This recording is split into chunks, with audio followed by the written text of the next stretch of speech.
having your coffee with me. My name is Kirsten Hobler with Common Sense Office Furniture. We are a commercial dealership located in downtown Orlando, servicing the workplace environments. And I'm also the philanthropy chair for the Developing Leaders of NAIOP. So thank you for taking time to have some coffee with me today. As workplace consultants in furniture, we are really seeing a lot of changes that have come from this pandemic. One of the immediate things that we're seeing is workstations de-densifying. In the late 80s, early 90s, there was about 175 square foot per employee in an office space. As of recently, we have narrowed that down to only 52 square feet per employee. So as the years have gone by, you've seen a major trend of really shrinking workstations. Benching systems have become popular. That's when you see rows of people all together facing each other. So what does that mean post-pandemic? That means a lot of vulnerable spaces.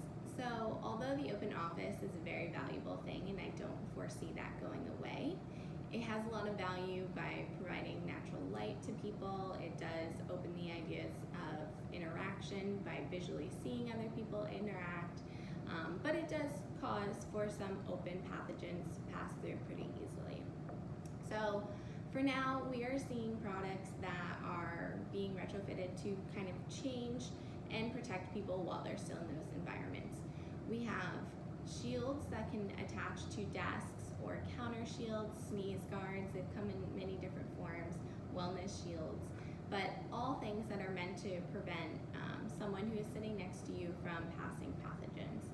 We're seeing them attached to work surfaces. We're seeing them actually go down to the floor to divide division when people are sitting next to each other. There's a lot of different products that can retrofit the open office space without having to eliminate the open office space. If you need some more extra space, we are really encouraging people to use the flex spaces you have. Just because a conference room may not normally be a desk doesn't mean that it can't become someone's desk while you're trying to do social distancing.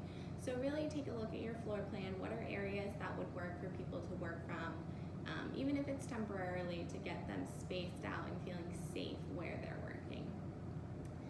Some of the other things too that we are seeing, and as we're doing as a company quite a bit, is retrofitting workstations and the way that they are oriented currently to be in a more safe, divisible, and also more spread out like floor plan. So if that's something that you feel like your company could utilize, please feel free to reach out to me or my team. We have workplace consultants ready to do that and really look at how we can maximize the space and safety for any floor plan.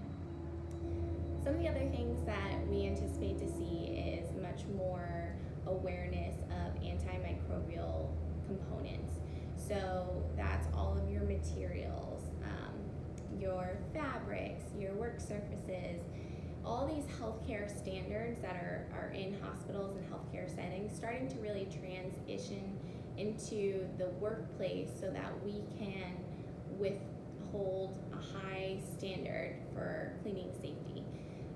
A lot of bleach cleanable fabrics. There's VOCs that you'll find in furniture and fabrics, which are volatile organic compounds.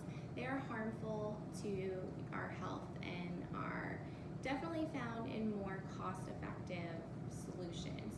We're really going to probably see those come to limelight, and as time goes on, become more cost-effective because they are going to be so necessary in the work environment.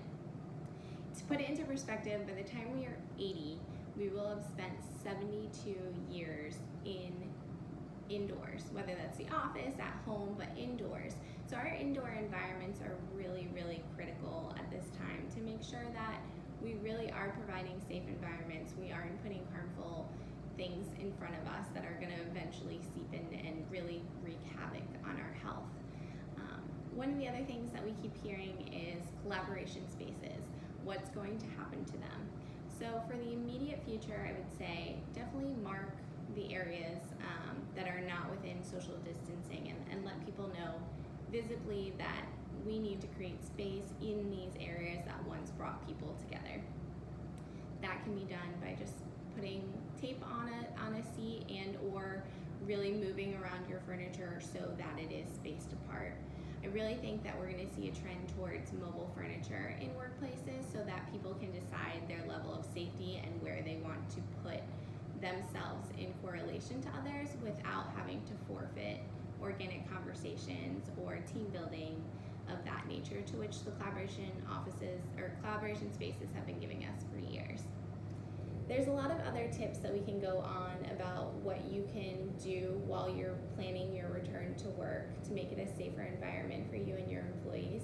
So if that's something that we can help with, please reach out. Common Sense Office Furniture is always welcome. Always use common sense. And thank you, NAIOP, for giving me some time to speak about some of the trends that we see coming and how that can create a better environment for you. Thanks.